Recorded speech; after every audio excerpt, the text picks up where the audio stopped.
코로나19로 가족들이 집안에 머무는 시간이 많아졌습니다. 그래서 가족 간의 소통이 늘어나는 것 같은 좋은 점도 많이 생겼지만 또 좋지 않은 점도 나타나고 있다고 합니다. 그 가운데 하나가 부부싸움이 늘어났다고 하는 것입니다. 실제로 우리나라뿐만 아니라 다른 나라에서도 가정폭력의 비율이 높아졌다고 하는 이야기가 있습니다. 특별히 경제적으로 어려움을 겪는 가정은 스트레스가 많아서 부부 갈등으로 번질 가능성이 많으니 더욱 조심해야 한다는 것입니다. 제가 아까 성가대 물어봤어요. 여러분 자주 붙어 있으니까 자주 다툽니까? 그랬더니 너무너무 좋다고 그래요. 기싸움이 끝났던지 이미 게임이 끝나서 가정의 질서가 확 잡혔던지 아니면 정말 믿음이 좋아서 서로 죽도록 사랑하고 사는 줄로 믿습니다. 사람이 살아가면서 많은 삶의 위기를 겪게 마련입니다.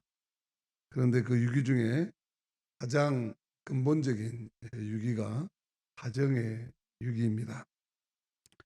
사람은 가정이 든든하게 서 있으면 다른 어떤 위기가 닥쳐와도 견뎌내고 이겨낼 수 있습니다. 그러나 가정이 무너지면 밀물처럼 끊임없이 파도처럼 밀려오는 인생의 위기를 극복하기 어렵고 오히려 건강도 사업도 또 사회생활도 그리고 인생도 다 무너지게 마련이죠.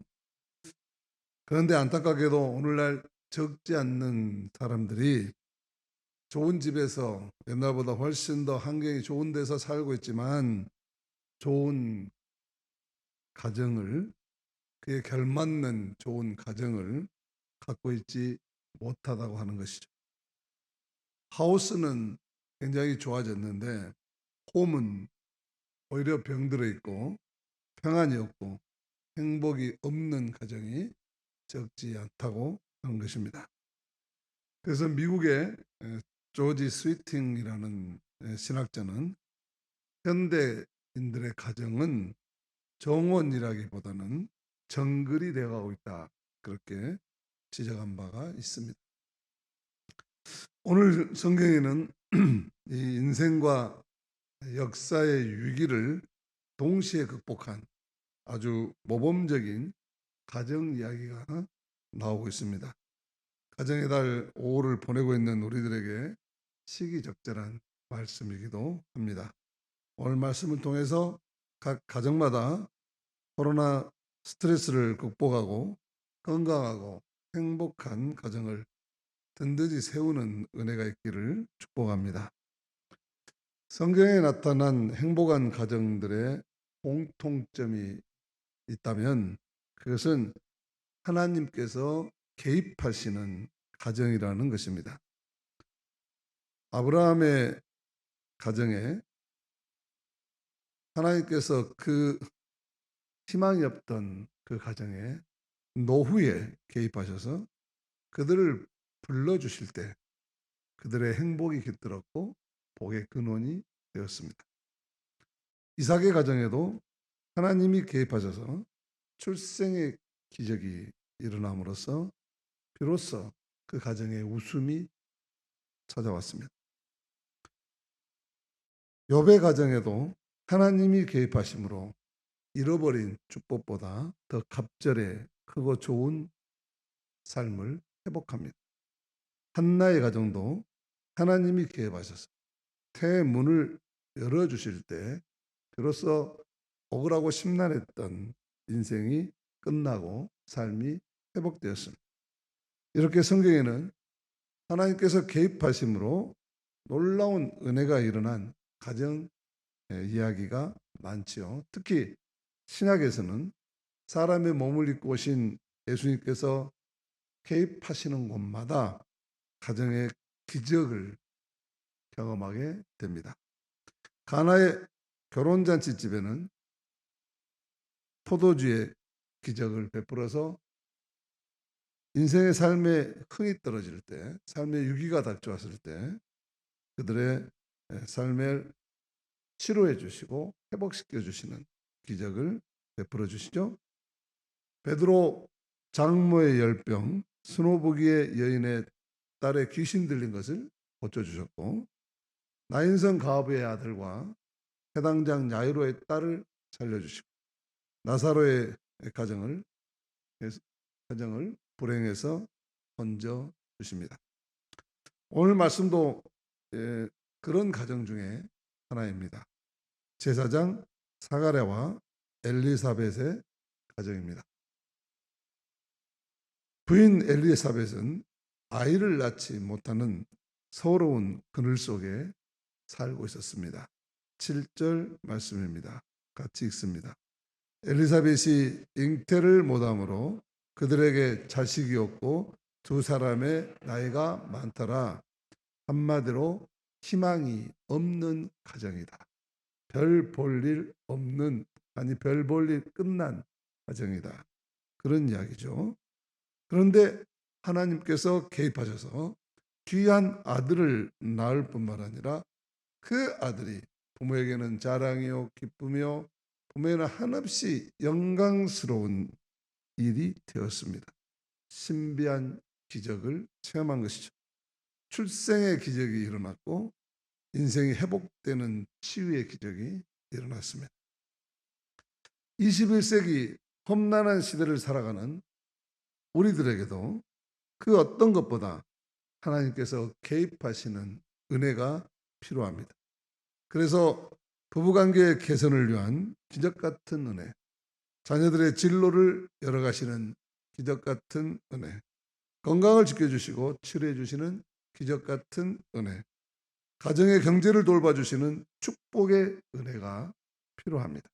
오늘 사가랴와 엘리사벳 가정 이야기를 통해서 우리들의 가정에도 기적같은 은혜가 임하시기를 축복합니다. 첫째로 사가랴의 가정은 하나님을 경외하는 가정이었습니다. 사가랴가 살던 시대는 헤롯 왕이 유대를 다스리고 있던 그런 때이죠. 5절 말씀입니다. 같이 읽습니다. 유대왕 헤롯 때에 아비야의 반열에 제사장 한 사람이 있었으니 사가랴요 그의 아내는 아론의 자손이니 이름은 엘리사벳이라. 이 아비야나 다 아론의 자손들이죠. 아론의 자손이란 말은 제사장 집안입니다. 제사장 집안에서 아들과 며느리가 함께 만나 가정을 이룬 가정이죠. 그런데 이들이 살고 있던 시대는 헤롯이 다스리던 시대입니다. 헤롯이 누구입니까? 그 시대의 권력, 악의 상징이에요. 악한 권력의 상징인 사람입니다. 예수님 탄생 소식을 듣고 자신의 권력에 위협이 된다고 생각되어서 그 지역에서 태어난 2살 아래 아이들을 모조리 살해한 잔인한 악한 임금입니다. 이런 악한 사람이 지배하던 시대에 사가랴와 엘리사벳은 하나님 앞에 정직하고 흠이 없이 살았다라고 하는 것입니다. 6절 말씀입니다. 이 두 사람이 하나님 앞에 의인이니 주의 모든 계명과 규례대로 흠이 없이 행하더라. 누가는 이 부부가 하나님 앞에 의인이었다 그렇게 말하죠. 이때 의인이라는 말은 하나님의 율법을 1.1에 틀리지 않고 어떻게든 지켜내려고 하나님의 율법을 그대로 흠이 없이 지키며 살려고 노력하는 사람들을 의인이라 했습니다. 그래서 이들은 모든 주의 계명과 규례는 예배죠. 흠이 없이 지키고 살았다 하는 말입니다. 마스크 썼다고 졸지 않고 흠이 없이 예배드렸다 그 말이에요.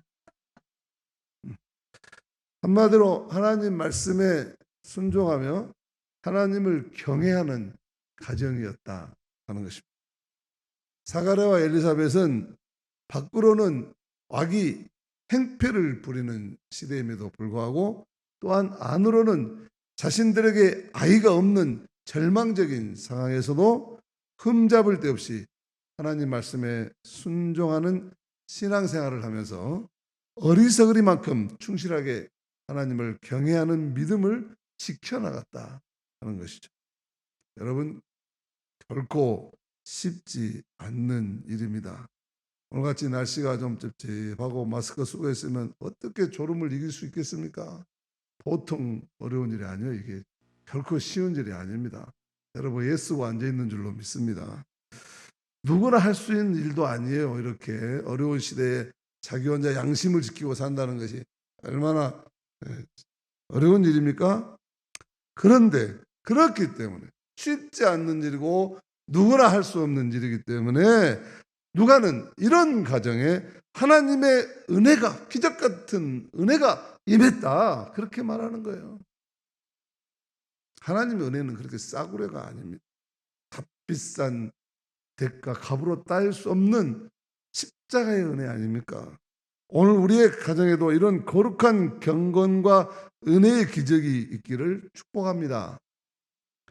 어떤 아버지가 남자친구를 사귀고 있는 자기 딸에게 이렇게 물었습니다. 너 약혼자가 재산이 얼마나 있다고 하더냐? 그러자 딸이 대답합니다. 아빠, 남자들은 다 똑같은가 봐요. 제 약혼자도 너희 아버지 재산이 얼마나 되냐고 물었는데요.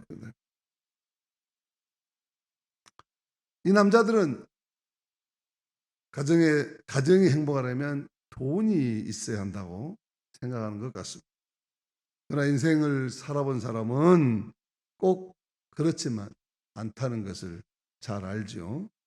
오히려 분명하게 말할 수 있는 것은 정말 행복해지기 위해서 가정의 첫 번째 조건, 하나님을 경외하는 믿음이 있어야 한다는 것입니다. 하나님을 경외하는 가정에는 놀라운 은혜가 기적같이 임하는 법입니다. 하나님께서는 믿음으로 사는 가정을 절대로 방관하지 않으십니다. 자상하고 섬세하게 돌보아 주십니다.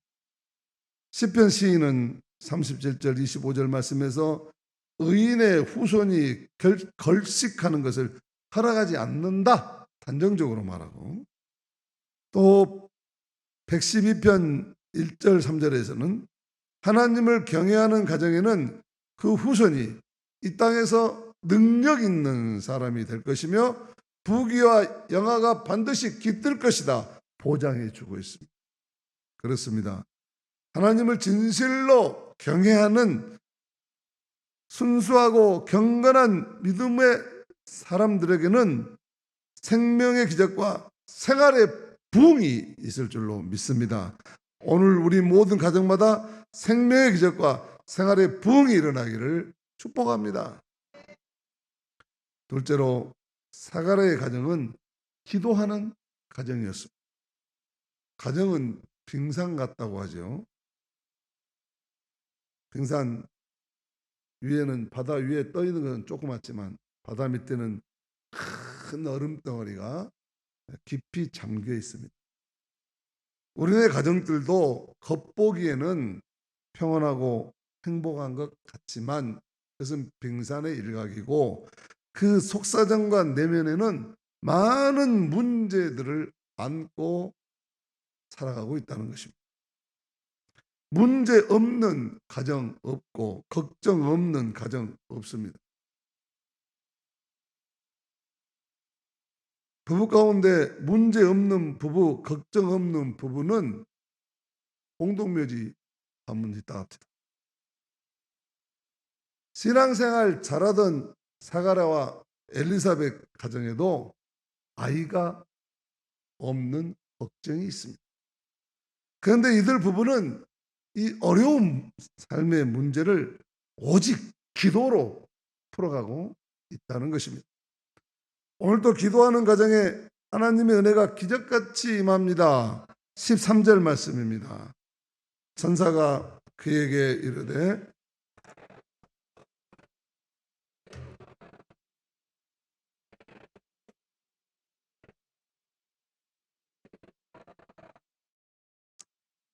근데 원래 사가랴라는 이름은 여호와께서 기억하신다 하는 뜻입니다. 그렇습니다. 하나님 오늘 또 기도하는 자를 기억해 주신다는 겁니다. 사가랴 기억해 주신다. 그래서 아들 이름을 요한이라고 짓습니다. 요한이라는 말은 하나님의 은혜의 선물입니다. 다시 말해서 오늘 또 기도하는 사가랴를 기억하시고 그에게 은혜의 선물을 베풀어 주신다. 그런 뜻이에요. 이 가문은 참 이름부터가 기가 막히게 딱딱 맞습니다. 하나님은 기도하는 자를 꼭 기억해 주시고 그리고 그에게 은혜의 선물을 베풀어 주신다. 이렇게 길게 외우기가 잘 용량이 안 되신 분들은 그냥 간단하게 사가랴, 요한 이렇게 외우시면 돼요. 그러면 오늘 설교를 들은 사람들은 뭔 말인지 다 알아듣을 거예요. 그도저도 눈치도 없으면 할 수 없습니다만은 사가랴, 요한 하나님께서 기도하는 자들의 기도를 들어주시고 은혜의 선물을 베풀어 주신다. 요한 웨슬리는 하나님은 사람들의 기도에 응답하는 일 외에는 아무 일도 하지 않으신 것처럼 보인다. 그렇게 말했습니다. 다시 말해서 하나님은 사람들의 기도에 응답하는 일 외에는 다른 일 안 하신다는 거예요. 다시 말해서 다르게 말하면 하나님은 기도하는 자들을 통해서 일하신다. 그 말이죠. 이 세상에는 기도가 불가능한 장소나 기도가 불가능한 상황은 결코 존재하지 않습니다. 그런데 우리는 뭐라고 합니까? 기도가 안 나와요. 기도가 안 돼요. 그냥 기도할 만한 장소가 마땅치 않아요. 그렇게 이야기하죠. 그러나 기도가 불가능한 장소, 기도가 불가능한 상황이 어디 있겠습니까? 다 핑계거리죠. 오히려 성도들에게는 기도하는 사람들에게는 막다른 골목이란 없습니다. 다만 기도의 자리만 있을 뿐입니다. 그래서 아이고 이제 끝난 것 같아요. 이제는 더 이상 안 될 것 같아요. 더 이상 이제는 기도할 힘도 없어요. 그렇게 막다른 골목이라고 말할 때 그것은 자기의 믿음 없음을 이야기하는 거죠. 오히려 인생의 막다른 골목이라고 시작했을 때 그때야말로 우리가 진실로 최선을 다해서 오직 하나님만 의지하고 기도하는 때가 된 줄로 믿습니다. 그런 거예요. 믿는 자들에게는 문제가 있는 것이 아니라 기도 제목만 있을 뿐이기 때문에 그렇죠. 우리 교회 안에 기도로 기적 같은 은혜가 넘치시기를 축복합니다. 특별히 아버지들이 기도할 수 있기를 바랍니다. 가정의 기도가 가정의 행복을 창조하지 않겠습니까? 여러분 이스라엘 역사를 보십시오. 전부 아브라함, 이삭, 야곱으로 요셉으로 이어지는 모든 축복받은 기도 누가 합니까? 그 집의 가장이 합니다. 이 시대에 가장 필요한 것은 아버지들의 기도입니다. 아버지들이 하루를 기도로 시작할 수 있기를 바랍니다. 아버지들이 기도하는 가정, 기적이 일어납니다. 아버지들이 기도하는 교회, 기적이 일어납니다. 근데 대개 한국교회 보면 모든 기도의 일은 아내에게 맡겨놓고 자기들은 숟가락만 들고 무임승차하고 있어요. 기도는 그냥 여자들이 교회 가서 하는 걸로 생각해요. 그래서 우리 교회도 새벽 기도 보면 남자들은 눈을 씻고 봐야 한두 사람뿐이에요. 근데 잠자고 일어나서 눈도 안 씻고 오면 잘 보지도 않아. 물론 우리가 기도할 때 기도만 하면 된다는 이야기는 아니죠. 우리의 기도는 항상 하나님의 뜻에 순종하는 일과 연관되어 있습니다. 예수님께서도 그렇게 주기도문을 가르쳤죠. 그런데 이 사가랴와 엘리사 부부가 기도가 정말 특별한 것은 이 점을 아주 적나라하게 보여준다고 하는 것이, 무조건 기도한 것이 아니고 이 사가랴와 엘리사벳은 하나님 앞에서 의롭게 행하고 주의 계명과 규례대로 행하여 흠이 없는 자로 살았다 하는 것입니다. 다시 말해서 이들은 이 어려운 시대에 살면서도 시대 정신에 따르지 않고 오직 하나님의 말씀에 순종하며 살았습니다. 이 점을 우리가 주의해서 볼 필요가 있습니다. 기도와 행실, 기도와 삶, 기도와 행동이 구별되는 것이 아니라 이들은 하나였다고 하는 것입니다. 우리가 하나님 말씀에 순종하고 부지런히 기도하면 하나님께서 우리의 기도를 들으시고 우리의 필요를 채워주시죠. 뿐만 아니라 하나님의 작전 가운데 있는 구원사도 기도하는 사람을 통해서 이루어 가신다고 하는 것입니다. 이것이 사가랴와 엘리사벳의 기도가 보여주는 아주 특징적인 부분이에요. 특별한 것입니다. 하나님께서는 말씀에 순종하며 기도하는 교회나 성도들을 통해서 그 사람의 기도를 들어줄 뿐만 아니라 그 사람을 통해서 하나님 나라의 역사를 주도하게 하시려고 리더십을 주시고 그 사람을 통해서 맡기시고 이루어 가시고 기도하는 사람을 통해서 이루신다고 하는 것입니다. 하나님은 기도하는 사람들을 역사의 리더로 세우고 하나님의 뜻을 이루어 가십니다. 그렇기 때문에 기도는 우리의 필요를 채워주시는 것은 말할 것도 없고 하나님의 구원사를 만들어가는 위대한 사람이 되게 합니다. 그래서 하나님께서는 사가랴와 엘리사벳의 기도를 들으시고 이스라엘의 400년 역사 암흑기, 이 암흑의 역사를 예언의 음성이, 하나님의 음성이 들리지 않았던 이 말라기의 시대, 이 어려운 시대를 걷어내고 새 시대를 열어가는데 바로 이 기도하는 가정에 세례 요한을 주셨습니다. 수많은 가정, 수많은 제사장이 24지파로 해가지고 한 지파에 그 두 그룹으로 해가지고 수많은 제사장들이 있어서 그 사람들이 돌아가면서 집례를 해서 평생에 한 번이나 두 번이나 그 제사를 지내게 되는 차례가 오는데 그 많은 제사장 중에 하필이면 이 사가랴와 엘리사벳을 선택한 것은 이들이 하나님을 경외하는 가정이었고 이들의 기도가 끊이지 않는 가정이었기 때문에 그의 간구를 들으사 흠이 없이 살았던 그의 간구를 들으사 기도와 삶이 일치했던 그를 통해서 세례 요한을 주셨다 그 말씀. 이것이 기도의 신비로움입니다. 사가랴 부부는 하나님의 말씀에 순종하며 기도하는 일이 얼마나 중요한 것인가를 보여줍니다. 그렇지만 우리가 기도가 중요하다는 사실을 아는 것으로 또 오늘 이 시간 듣는 것으로 그쳐서는 안 될 것입니다. 우리는 이러한 기도를 훈련해야 합니다. 미국의 캘리포니아 주립대학교 소위 유명한 칼 스테이트라고 하죠. 거기 상담학을 가르치고 있는 세계적인 학자 제럴리 코리 박사가 있습니다.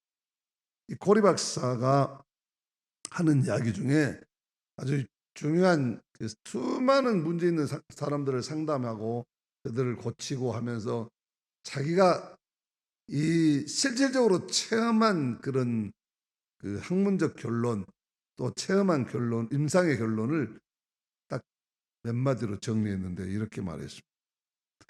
사람이 생각이 바뀌고 가치관이 달라진다고 해서 달라진 것이 아니더라. 생각과 가치관이 바뀐다고 그 사람이 변화되고 고침받는 것 아니더라. 그러면 뭐냐? 달라진 가치관에 오랜 기간 적응하고 실천하는 훈련이 필요하다. 그렇게 말했습니다. 다시 말해서 이 코리 박사는 사람을 무거운 짐, 우울증, 죄책감, 여러 가지 조울증, 보더라인 등등 여러 가지 이런 감정을 가지고 병들어 사는 사람들을 바꿔주고 양미기 고쳐서 해도 안 되더라는 거예요. 이 사람들이 구체적으로 그런 삶을 훈련받고 연단받아서 그것을 습득해낼 때 바꿔지더라. 그런 이야기. 훈련되지 않으면 아무리 건전한 생각과 좋은 이론을 알고 있다 할지라도 그 사람에게 또 삶에 변화가 일어나지 않는다고 하는 것입니다. 이것은 한 사람에게 있어서 훈련이 얼마나 중요하고 필요한 대목인가를 이 고리 박사가 밝히고 있는 것입니다.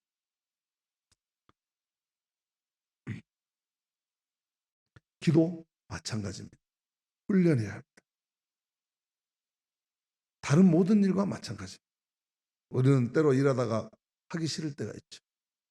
그러나 일단 어쩔 수 없이 그 일을 계속하다 보면 다시 그 일을 하고 싶다, 또 해야 된다는 소명과 감정이 생겨나죠. 마찬가지로 기도하고 싶지 않을 때가 있습니다. 또는 기도가 안 나올 때가 있습니다. 그래도 기도의 자리를 고쳐잡고 다시 억지라도 시작하면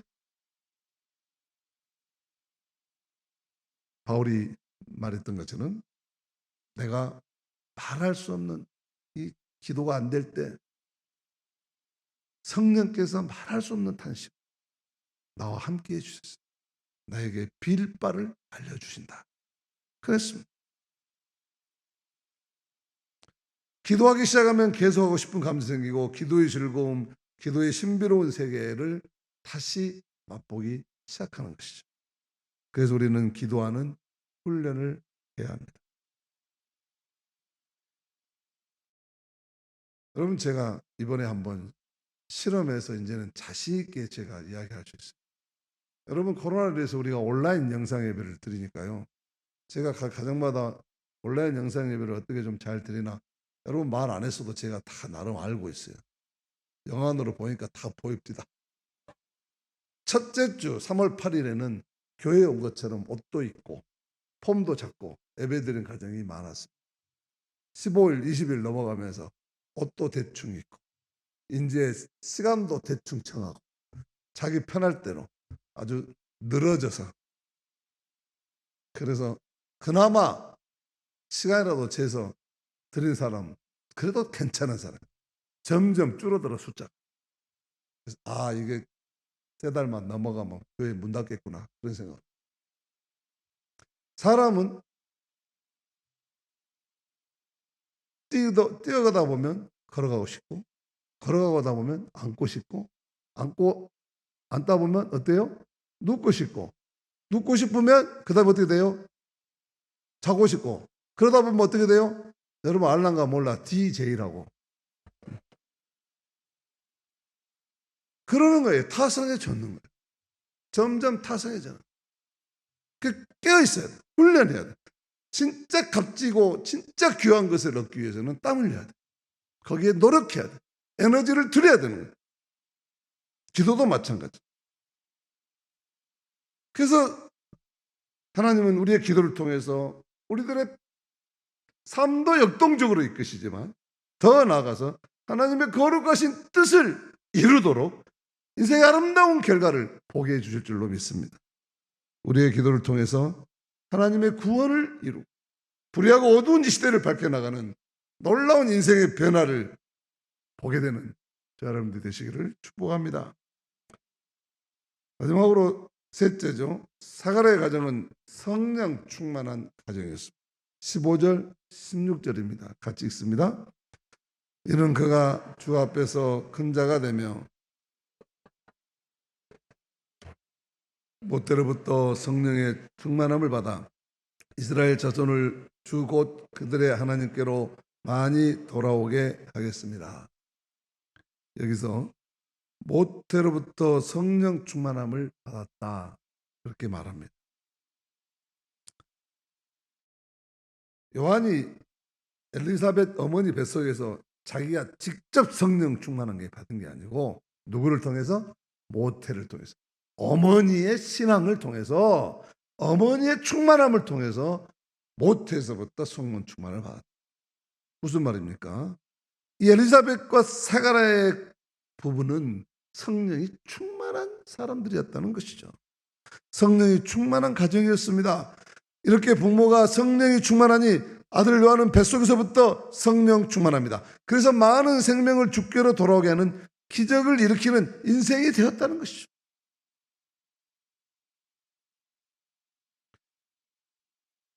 인간은 여러 가지 영적 작용을 합니다.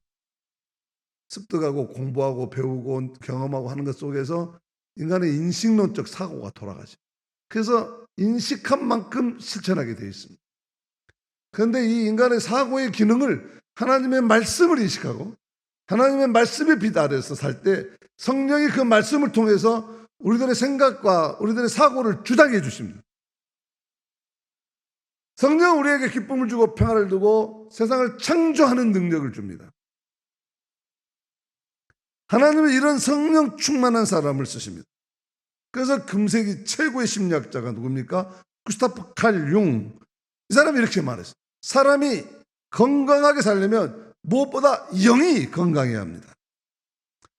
여러분, 이 시대 21세기 가장 뛰어난 심리학자가 일평생 공부해서 낸 결론이 요한이 이야기했던 딱 한 줄, 내 영혼이 잘된 같이 범사가 잘 된다. 그 말을 증명한 거예요.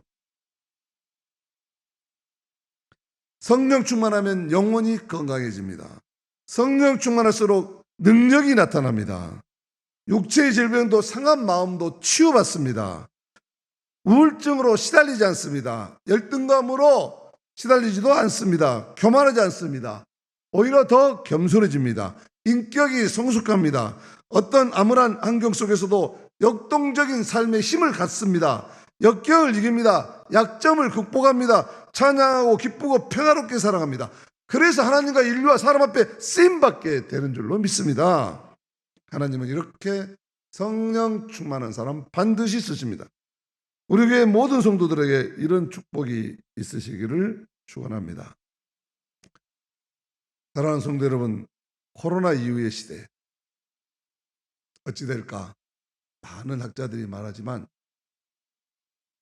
제가 보기에는 이제야말로 영권 회복의 시대입니다.